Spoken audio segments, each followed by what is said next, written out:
Assalamualaikum warahmatullahi wabarakatuh. Alhamdulillahi rabbil alamin. Nahmaduhu wa nasta'inuhu wa nastaghfiruh. Wa na'udzu billahi min shururi anfusina. Man yahdihillahu fala mudilla lahu wa man yudlil fala hadiya lahu. Asyhadu an la ilaha illallah wa asyhadu anna Muhammadar Rasulullah. Allahumma salli ala sayyidina Muhammad wa ala alihi wa ashabihi ajma'in. Rabbi syrah li sadri wa yassir li amri wa hlul 'uqdatam min lisani yafqahu qawli, amma ba'd. Ada. Apa khabar tuan-tuan? Mudah-mudahan sihat walafiat.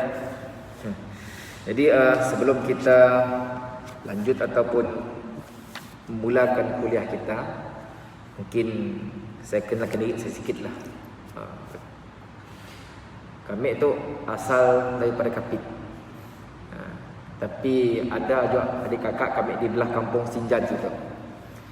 Mun siapa pun ingat dengan meninggal Haji Abai. Ya belah nenek kami lah. Asal orang Kapit, sekolah di Miri, lepas nyambung di Darul Quran, ke SKUM, ke UKM, ke ITM sikit, macam-macam lah belajar saya situ ah. Dan kira itu kami berkhidmat di Jabatan Mufti Negeri Sarawak semenjak tahun 2011. Kira bau 10 tahun lah di Kuching tu. Banyaklah berkuliah di sini. Siklah pandai, tapi sekadar kita tu sama-sama belajar. Sama-sama kita nak dekatkan diri kita kepada Allah Subhanahu Wa Taala, insya-Allah. Jadi tuan-tuan yang dirahmati Allah Subhanahu Wa Taala, kita masih lagi berada pada hari tasyrik. Maka teruskan bermunajat, berdoa pada Allah Subhanahu Wa Taala, mohon keberkatan, keampunan daripadanya, insya-Allah.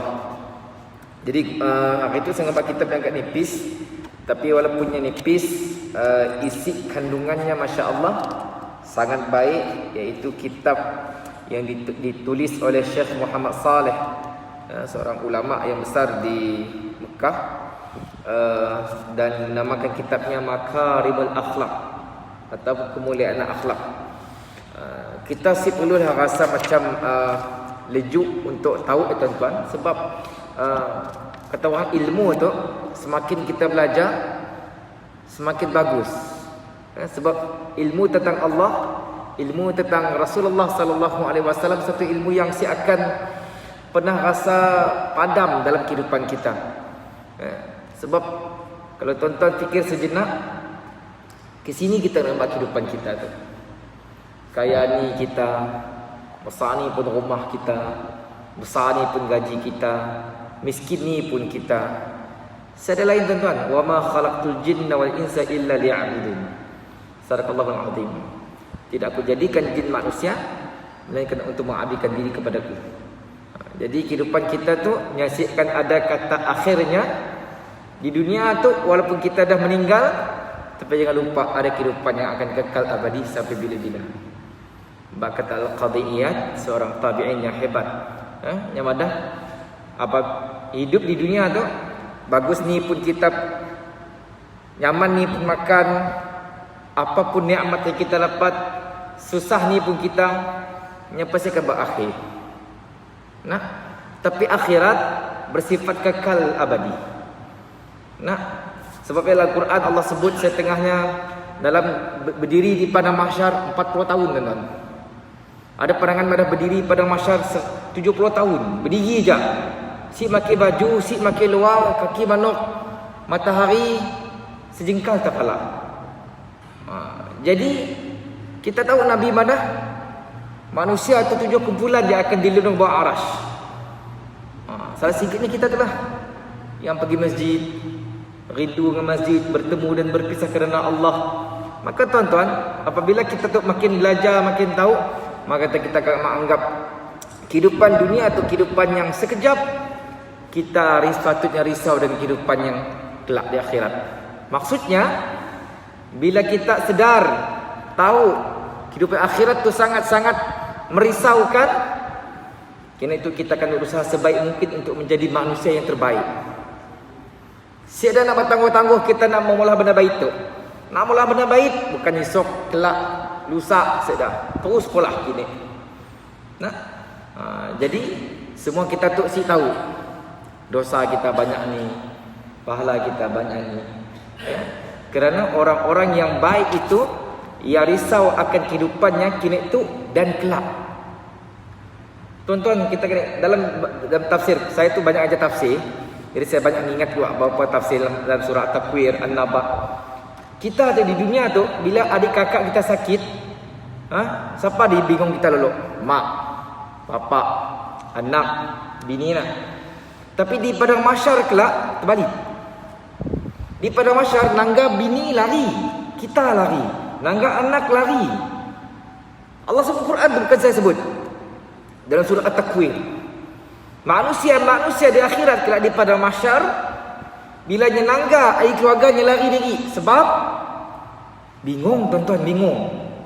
Sibuk kan? Contoh kita dah bingung dengan amalan kita. Aku tu nak berdepan dengan Allah tu.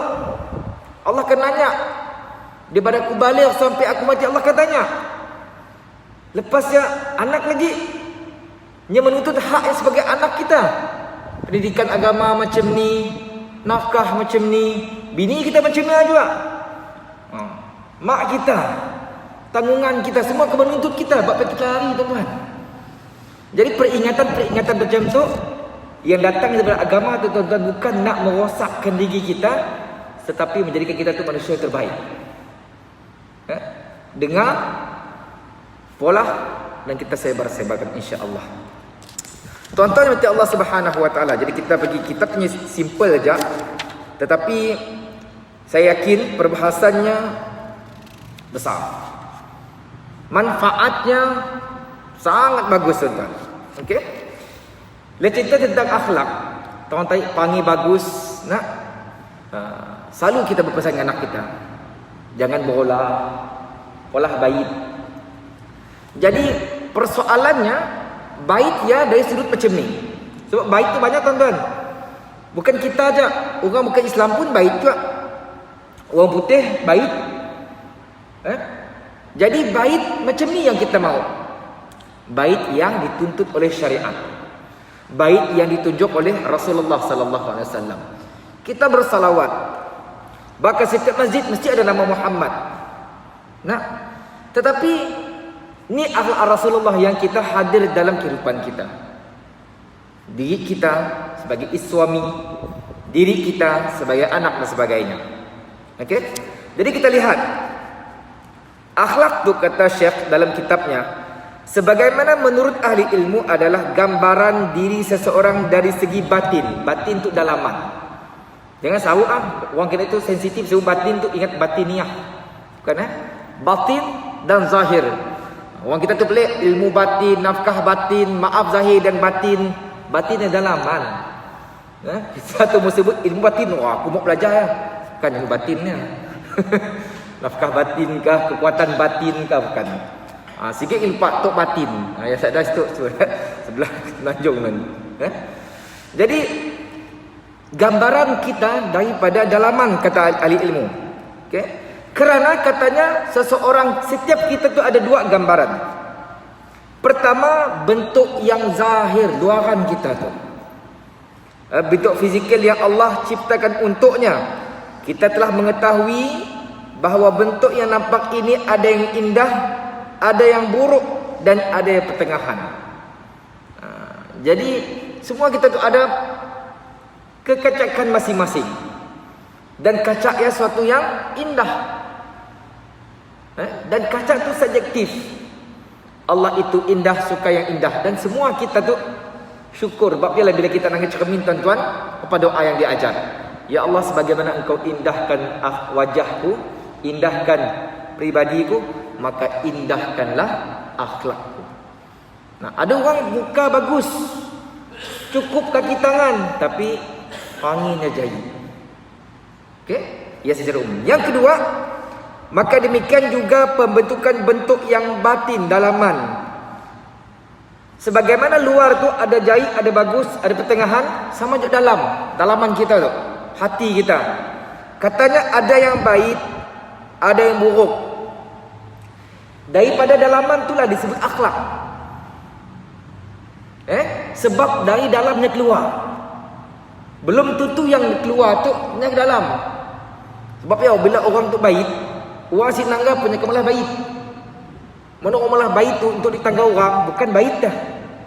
Nangga ada imam rajin, orang tak cicap apa semua rajin.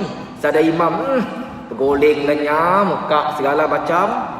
Nah, ini beza tuan-tuan. Sebab akhlak daripada dalam keluar. Jadi ada yang bagus, ada yang mesti bagus. Inilah yang disebut akhlak. Maka akhlak adalah gambaran dari dalam seseorang yang mana dia mempunyai tabiat dengannya. Okey, yang pemahaman kita tentang akhlak dulu. Sebabnya orang tu tuan-tuan, maunya melatah, tangan tak apa keluar mulutnya. Maunya melatah keluar nak jahit-jahit dari dalam tuan-tuan. Maunya melatah, astagfirullahalazim. Sikit-sikit dia orang Allahu akbar. Mana ada orang melatah, kacau sikit, tut. Lain disebutnya. Habis nak dibah orang. Saya pernah sekali pergi kedai roti, sebut-sebut nama kedai roti lah. Jadi tengah maya, ada orang seorang maya. Tiba-tiba roti puannya jatuh, gugup. Oh, Cina. Nak ambil bayar tak Cina. Apa Cina? Apa Cina? Nak marah benar kali dengan Cina. Ingat Cina yang mana? Oh, Melayu. Nah, mungkinnya si puas hati dengan Cina, kasi tahu lah nak. Jadi dalaman tuan-tuan, gambaran daripada dalaman. Okey? Jadi ia pemahaman kita tentang akhlak dulu. Sebagaimana kefahaman kita nak, okey? Jadi soalan seterusnya, apakah akhlak tu daripada purih keturunan kita ataupun yang boleh diusaha? Mun bapaknya imam, bapaknya mufti, bapaknya ustaz, adakah anaknya ustaz? Adakah anak jadi macam cerita Piramli, anakku Ustaz Ali, bapak bukan main baik, tiba-tiba anaknya berantu, hero kampung.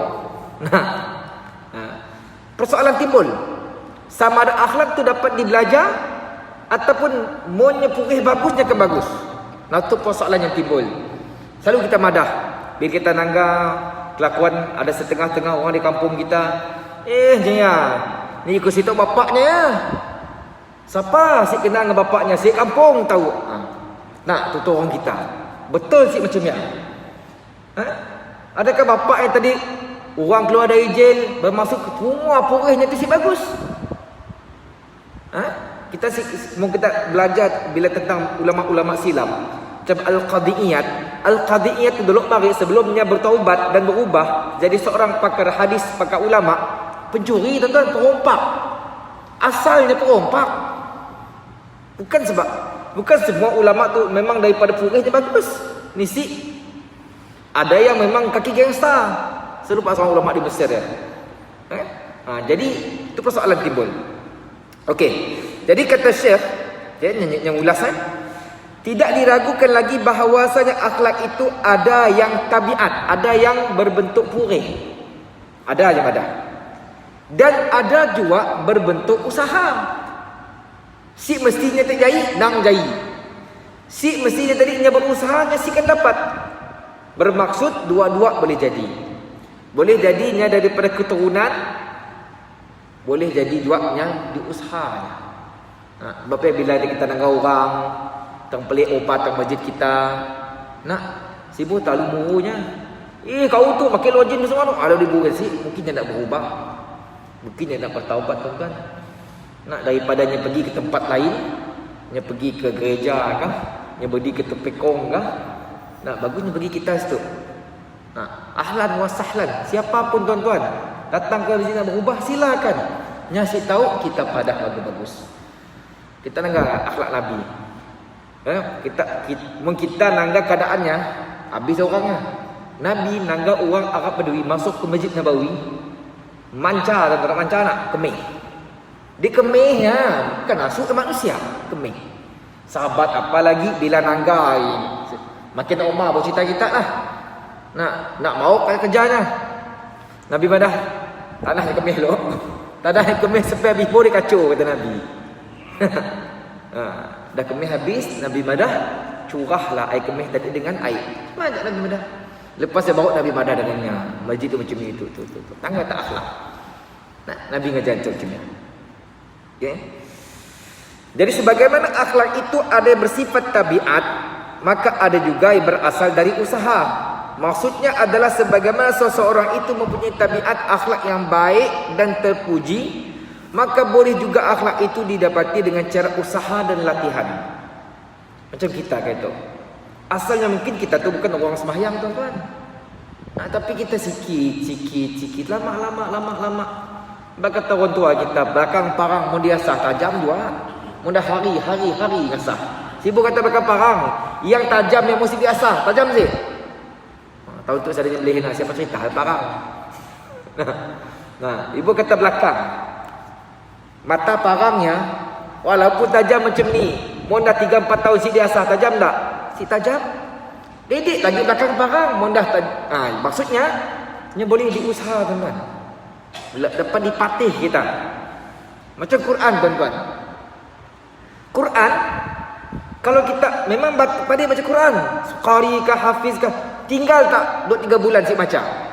Sini orang kita mudah, mun zaman orang ni bapak saya dulu, saya ingat mun si nak besi nikih lidah.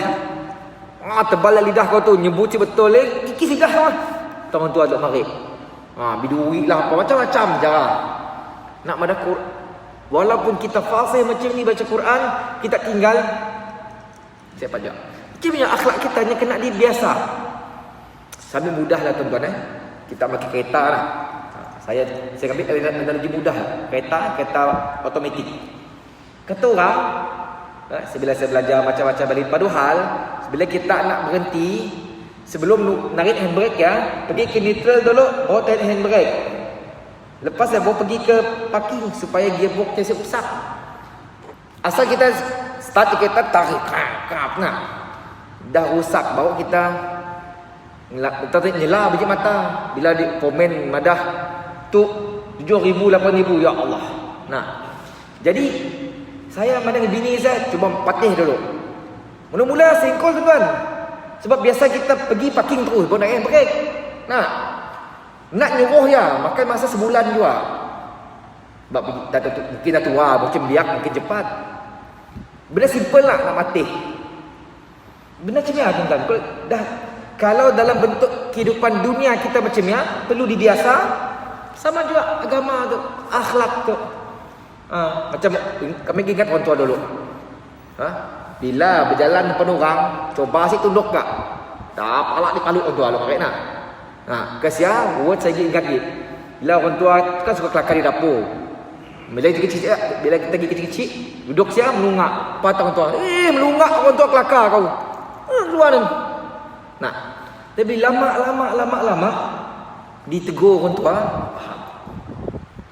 Bersalam, jangan si cium dulu di kampung-kampung lah. Salam si cium tangan siap. Memang kena palu pula orang tua. Salam orang tua mesti cium tangan. Dipatih telur macam ni anak. Jadi lama biasa. Walaupun orang tua kita ilmu si tinggi ni, tapi tu ada adat kita. Jadi nak madah bahawasanya tuan-tuan, ilmu akhlak tu nya mesti dipatih. Ni cepat sekali. So kita negur anak kita sekali kah? Contoh ada kita anak darah di rumah. Uras saya sapu. Esok hari ada nyapu siknya. Tegur lagi. Tegur lama. Baru dia patih. Nya siapa terus tuan-tuan. Walaupun maknya tadi nang rajin macam ni pun, nya bila turun mesti ada terus. Ialah satu analogi yang mudah. Nya sama je orang masuk Islam. Orang masuk Islam dapat hidayah bukannya untuk istiqamah tuan-tuan.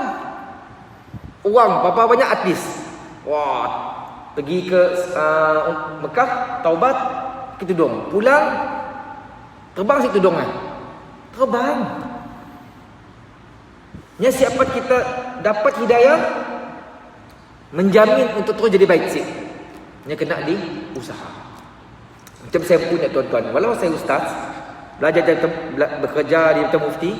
Mohon saya si mengajar, saya si belajar, si pandai juga. Walaupun ada 2-3 degree, ada master PhD sekalipun, mohon si dipatih ilmu siapa? Orang tukang, 3 tukang nak. Coba 5 tahun si megang tukul. Si megang gaji, apa jadi? Si tahu juga. Sama lah, ilmu je kena dipatih. Kita nyala, mana nak? Neba jala, mondah 5 tahun, 10 tahun si neba jala. Sengkol juga nyawa, si bulat juga jala. Macam ni. Jadi, itu satu benda yang mudah untuk kita faham. Agama macam ni. Akhlak pun macam ni. Yang kena dibiasa. Jadi, bila sebut tentang akhlak itu datang daripada tabiat, datang daripada usaha kita. Kita lihat satu hadis Rasulullah sallallahu alaihi wasallam, Nabi bersabda kepada Asyad Abdul Qais, katanya, inna fika khallatanaini yuhibbuhumallahu al-hilmu wal anat. Qala ya Rasulullah, ana atakhallaqu bihima amillahu hujabalani alaihima. Qal balillahu jabalaka alaihima. Qala alhamdulillahilladzi jabalani ala khallatain yuhibbuhumallahu wa rasuluh. Yang bermaksud sesungguhnya kamu mempunyai 2 perangai yang Allah cintai. Yang katanya Nabi mana dengan Asyad tu, kita ada 2 perangai yang Allah suka. Pertama, lemah lembut dan tidak bergaut katanya. Satu. Maka Asyad Abdul Qais berkata, wahai Rasulullah, apakah kedua akhlak tu tadi berasal daripada diriku ataupun kurniaan dari Allah? Nabi berkata, kita tu ada 2 perangai bagus, katanya. Pertama, kita tu lemah lembut, baik. Kedua, asyik gaut. Maka bila Nabi mujinya, dia nanya balik, ya Rasulullah, adakah kedua 2 akhlak yang Allah puji tadi berasal daripada diriku atau dari Allah? Maka Rasulullah sallallahu alaihi wasallam menjawab, bahkan Allah mengurniakan kedua akhlak itu kepadamu. Dengar tak? Okay. Maka Asyad Abdul Qais berkata lagi, segala puji bagi Allah yang telah mengurniakan kepadaku 2 akhlak yang Allah dan Rasulnya cintai. Hadis tu dalam dalam hadis riwayat Abu Daud, dalam bab adab, bab mencium kaki, hadis nombor 5225, dan hadis tu bertaraf sahih, disahihkan oleh Syekh Al-Albani, seorang ulama mutaakhirin, ulama hadis yang hebat. Jadi hadis yang saya bacakan tadi nak madah bahawasanya tu adalah dalil, bukti daripada Rasulullah sallallahu alaihi wasallam bahawa akhlak yang terpuji lagi mulia itu boleh berasal dari tabiat atau hasil usaha. Tabiat itu maksudnya Allah beri. Akan tetapi tanpa diragukan, tabiat itu lebih baik daripada hasil usaha.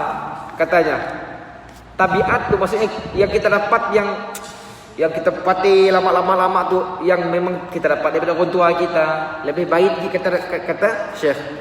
Kerana akhlak apabila sudah menjadi perangai bagi seseorang, makanya akan menjadi kebiasaan orang tersebut. Nah, contoh kita patih, bila jumpa aja orang beri salam. Bila jumpa aja orang beri salam. Ataupun ada setengah orang bila dia makan je, bila dia naga orang mestinya nak siang. Ada orang macam ni tuan-tuan. Kadang-kadang orang macam tu bila kita makan dengan kita bingung. Sampai kita madah, kau malah siang. Bagi aku tu saya ada duit pok. Supan nyawa aku. Nah, ada orang cuma berebut. Kena berkelahi dekat kaunter. Seorang bayar, seorang bayar, seorang nak. Aku bayar, isi aku bayar. Jadi kata Syekh Muhammad Saleh, tabiat tu lebih bagus lagi daripada usaha. Sebab usaha tu ada masanya jadi, ada masanya jadi. Sebab kadang-kadang ada orang tuan-tuan nya penat. Sebab saya nambah isi nah, ada orang berbuat baik atas sebab dunia, berbuat baik untuk ditangga orang, berbuat baik untuk dipuji, berbuat baik untuk dapat pangkat. Ada sebab. Bila dah dapat sebab, ya stop pola baik. Bila si dapat, pedap. Lemah pergi baik tu, nak je dapat projek, sak penjuri je. Ujungnya. Tapi kalau kita mula benda baik tu kerana Allah, sebab kita tahu Allah nangga. Nah, malaikat di kanan kita mencatat pahala. Dan kita tahu berbuat baik itu merupakan tanda syukur atas nikmat Allah. Surah Ibrahim ayat 7. La in syakartum la azidannakum wa la in kafartum inna 'adzabi lasyadid. Sadaqallahul azim. Bersyukurlah. Bersyukur itu dengan erti kata kita maulah apa yang Allah suruh. Tapi jangan kamu kufur, kata Allah. Azab Allah amatlah keras. Jadi tuan-tuan, katanya bila benda dah patih, benda dah biasa itu lebih bagus compare dengan orang yang baru nak start. Tapi si start. Nah, ada orang tuan-tuan, saya suka ulang poin itu. Kita tu semua termasuk saya, bila berdoa, di antara doa yang kita jarang tinggal, kita minta umur pendek ke panjang. Panjang, walaupun dah 100 tahun umur, minta panjang lagi. Nah, dah 100 minta panjang lagi. Kadang kita perut pala, apa dah panjang lagi, dah panjang dah 100 ya. Dah 100 nya minta umur panjang lagi, nya berembik ke jamban nasihat berjalan lagi, makan si dapat apa semua, mau lagi umur panjang. Nah, saya suka ngebak poin tu. Kita minta umur panjang untuk apa, tuan-tuan? Untuk apa? Selalunya kita minta umur panjang, kalau salah tahu betul, saya pun penilaian secara peribadi. Kita minta umur panjang kerana banyak kehendak dunia belum cukup. Nah, umur dah 65, contoh baru siap renovate rumah. Ni mau mati dulu. Hendak umur 60 pencen, duit baru masuk, renovate rumah. Orang kita akan pasti pada berhenti renovate rumah. Percayalah. Nah, jarang lah orang kita beli rumah si renovate. Nah, renovate sikit, tambah lagi. Nah, orang kita nak patih macam ni. Dan kita minta panjang umur, itulah sebabnya. Sebagai kata ulama, kita duduk, kita mikir kita minta panjang umur, kita nak memuaskan nafsu kita. Tapi kita tahu si orang yang nafsu siapkan puas sampai kiamat, tuan-tuan. Nah, orang kaya mau berhenti sikit kaya. Contoh kita dah dapat 100,000 ya. Contoh doa, ya Allah Tuhanku, mudah aku dapat projek 200,000. Dapat projek nak. Kita minta lagi, ya Allah minta aku projek 500,000. Dapat 100,000. Ya Allah minta projek 1 juta. Pernah saya berdoa, ya Allah cukuplah. Dah dapat juta dah lah. Ada? Saya dah. Nah, nyamuk lagi, saya dah habis, tuan-tuan. Maka apa perlu kita minta umur panjang? Umur panjang. Tapi macam ni 5 kali sehari semalam. Baca Quran kita macam ni. Sedekah kita, amal kita macam ni. Infak kita macam ni. Berapa banyak orang yang kita dah tolong? Berapa orang adik kakak kita dah buat ke masjid untuk ajarnya sembahyang, tutup aurat. Banyak tu, jadi kita fikir balik, macam si perlu kita umur panjang. Sebab makin panjang umur, makin jauh dari Allah Subhanahu Wa Taala. Sebab kalau minta panjang umur, minta supaya makin dekat dengan Allah. Ya Allah, panjangkan umurku dalam ketaatan. Bila dah umur, bila dah umur 70 ya, bonus ya, tuan-tuan. Nabi kita berapa umur? Berapa umur Nabi kita? Bila dia meninggal? 63. Kita dah 70, 80 advance dah. Tapi masih macam ni aja. Sebab ada orang, tuan-tuan, umur 35 nak. Pok, kau tu udah lagi tobat lagi, udah lagi berolah kan. Selek lah pok, 40 dua kubur bah. Life begin at 40 je mana. Okey. Dah masuk 40. Kau tu badan 40, tangga aku masih cuma elek pok, kelak 20. Ya awal bah, biar setengah abad dah. Buat kubur bah. Dah masuk 50, cemia juga. Saya kelak lah pok, nunggu pencen. Bila umur 60 baru nak belajar ngaji, ya Allah.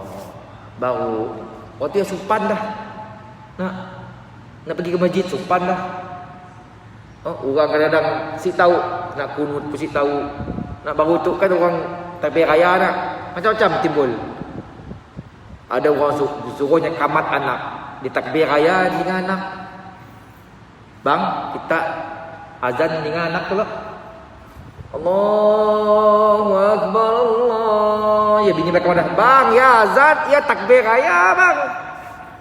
Orang yang azan di takbir raya. Kelak seorang takbir raya baca doa kunut. Allahu Akbar kabira. Belum lagi. Macam-macam berlaku tuan-tuan. Macam ni. Macam ni. Okey? Jadi maka tidak perlu untuk membiasakan diri dalam melakukan akhlak tersebut dan tidak perlu membiasakan diri dalam membuat perilaku baik, akan tetapi ini adalah keutamaan dari Allah yang diberikan kepada siapa sahaja yang dikehendaki. Maka barang siapa yang tidak digunakan tabiat yang baik, maka dia boleh mendapatkan tabiat tersebut dengan berlatih. Bila kita nak orang baik, kita si bapa nak baik, kena latih. Kata orang, tu saya suka ustaz saya lupa tu asal sahabat tu bukan hadis. Mungkin kita berkawan dengan orang yang jual minyak wangi, kita mau minyak wangi nak.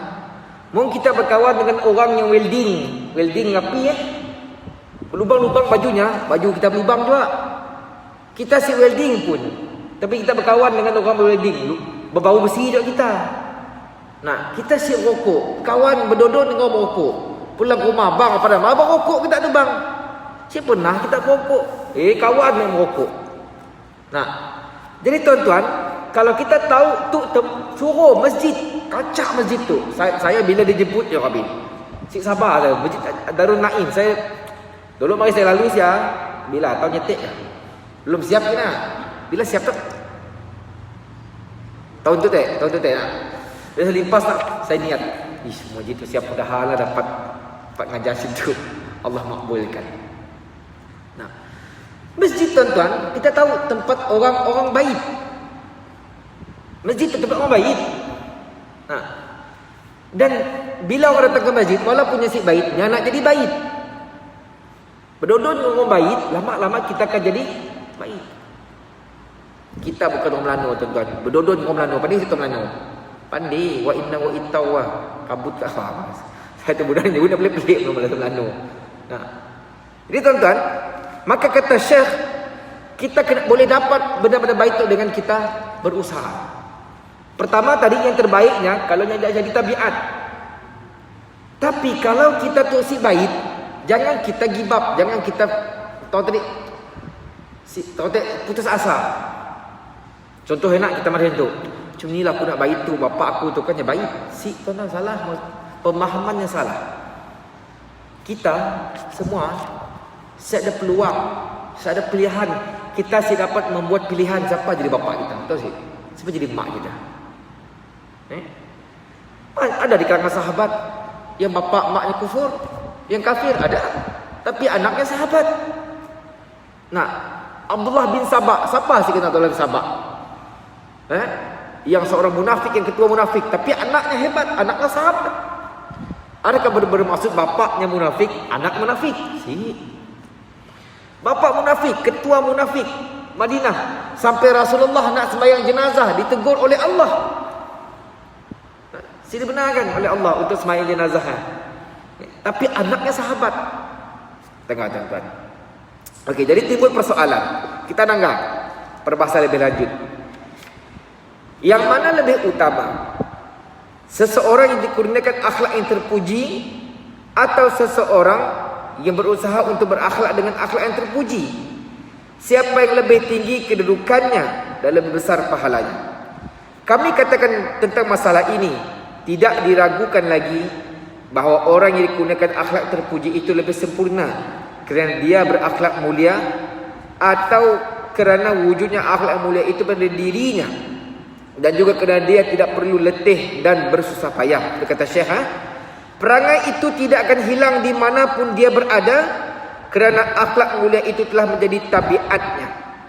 Bila anda menjumpai orang itu, maka dia akan berakhlak mulia dan dimanapun anda bertemu dia, maka dia juga akan berakhlak dengan akhlak mulia tersebut. Maka tidak diragukan dari sisi ini dia lebih sempurna. Bahawa orang dah baik tu tuan-tuan, macam saya pada tadi, yang pergi sini-sini pun yang dah baik. Nah, tapi orang yang on off tu, kejap on, kejap off, kejap on, kejap off. Nah, ada orang di kalangan kita, kejap ada aku dah ngepuk tu ke masjid, kejap hilang lagi, kejap ada lagi, yang macam cipmo nak. Kejap ada, kejap hilang, kejap ada, kejap hilang. Kena si maintain kah? Ada macam mana tuan? Kejapnya rasa, contoh nak kita dengar banyak orang mati, tobat sekejap. Bila dah okey, lalu kecoh balik biasa. Ingat tak kita di Kuching tu? Nah, bila kes naik, wah, semua takut-takut semua. Bila dah kajian madah pasal dua, wah, lalu bagi apa? Stres dah polis nak. Macam-macam kes itu. Okey. Jadi kata Syekh, yang pertama memang tidak dinafikan orang yang memang ada akhlak baik tu sini-sininya baik. Yang saya belum pernah. Okey. Adapun akhlak yang dihasilkan dengan cara berusaha, tuan-tuan yang dirahmati Allah Subhanahu wa taala, yang artinya panjang lagi ya. Kita stop dulu lah. Jadi kesimpulan daripada apa yang kita bincangkan dari kitab Makarimul Akhlak, yang pertama sekali berkenaan dengan perlunya untuk kita tu tahu apa yang dikatakan akhlak kan. Sebab kata orang macam ni pun kita tuan-tuan, kaya kah, miskin kah, kacak kasih kacak kah, semuanya ada akhlak seguna. Orang tu macam ni punya, mana akhlaknya si bagus, orang saya akan suka kan. Tapi orang tu punya miskin kah, kaya, punya akhlaknya baik, ya Allah. Kita tuan-tuan orang beriman tu, kita sepatutnya rasa tersentuh dengan orang yang berpanggil baik tu. Contoh sebagai contoh mudah, yang kita kenal Facebook nak, orang nolong orang. Saya macam ada sikit infografik. Infografik tu daripada Mitsubishi Motor. Yang ada tunjuk dalam infografik ya, daripada Mr. Leong. Bukan Islam tuan, Cina. Dikasih logo daerah putih. Barang siapa yang adik di kalangan rakan-rakan, sahabat-sahabat yang ada kesusahan, datanglah kepada kami akan bantu. Baik. Orang Islam kita tahu yang dia ajar. Tapi dia datang dari orang Islam tuan-tuan. Sepatutnya kita rasa malu kita. Sebab kita tengah, saya bagi sedikit contoh. Satu ketika seorang perempuan pelacur, tu hadis sahih oleh Bukhari. Dia pulang, dia Arab lah. Dia pulang, dia nagas seekor asuk tu, terjelir-jelir lidah. Maksudnya haus. Makanya pun buka kasutnya, ikat dengan tudungnya, turun di bawah telaga. Ambil air, beri minum masuk tadi. Kerana akhlak baik tadi tuan-tuan, Allah masukkan syurga. Satu.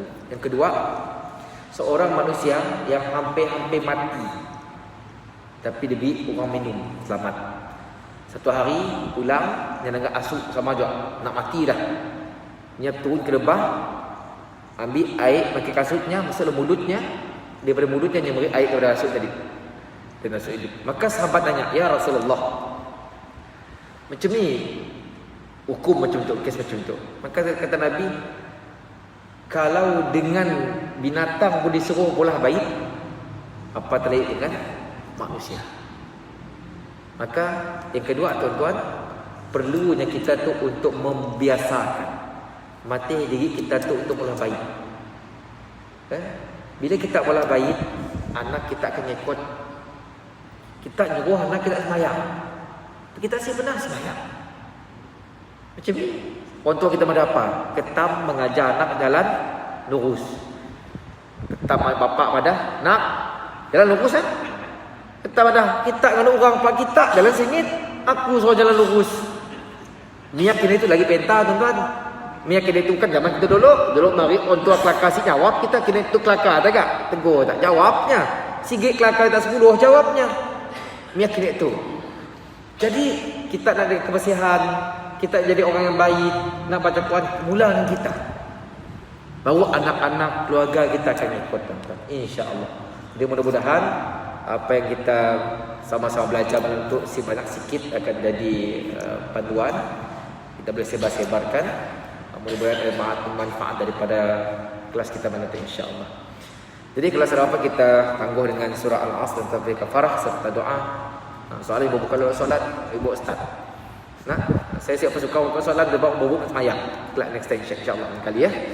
Kita tangguh dengan surah Al-Asr dan tafsir kafarah dan doa insya-Allah. Bismillahirrahmanirrahim. Wal 'asri innal insana lafi khusr illa alladziina aamanu wa 'amilus shalihaati wa tawassaw bil haqqi wa tawassaw bis sabr. Subhanakallah bihamdika asyhadu an la ilaha illa anta astaghfiruka wa atubu ilaik. Allahumma ya Allah ya Rahman, kami bermohon minta kepadamu agar Engkau ampunkan dosa-dosa kami ya Allah. Jadi kami jadikanlah hamba-hamba-Mu yang sentiasa memohon keampunan, bertaubat dan sentiasa mengekalkan diri kami dalam perkara-perkara yang baik di sisi-Mu ya Allah. Ya Zal Jalal Ikram, kami mencintai Rasul-Mu ya Allah dan cuba untuk mengikuti segala mungkin sunnah-sunnah yang diajarkan baginda, terutama sunnah-sunnah akhlaknya ya Allah. Ya Rasulullah, ya Allah ya Rahman ya Karim, jadikan kami hamba-hamba-Mu yang istiqamah dalam melaksanakan ibadah-ibadah terutama ibadah salat, dan jadikan diri kami, keluarga kami dikenal orang-orang yang menjaga ibadah salat. Ya Zal Jalal Ikram, kami berada dalam musibah COVID-19 ya Allah. Maka lindungilah diri kami, adik keluarga kami dari wabak yang berbahaya ini ya Allah. Ya dan tetangga kami, adik kakak kami di kampung ya Allah. Maka peliharalah kami keseluruhannya ya Allah. Bantulah negeri dan negara kami, pemimpin-pemimpin kami, pihak-pihak yang berkewajipan yang membantu kami ya Allah. Maka kuatkan mereka ya Allah. Peliharalah keluarga-keluarga mereka ya Allah. Peliharalah kesihatan dan kesejahteraan kepada mereka ya Allah. Wassallallahu ala sayyidina Muhammad wa ala alihi wasallam. Alhamdulillahirabbil alamin. Ampun dan maaf atas kekurangan. Terima kasih atas perhatian. Assalamualaikum warahmatullahi wabarakatuh.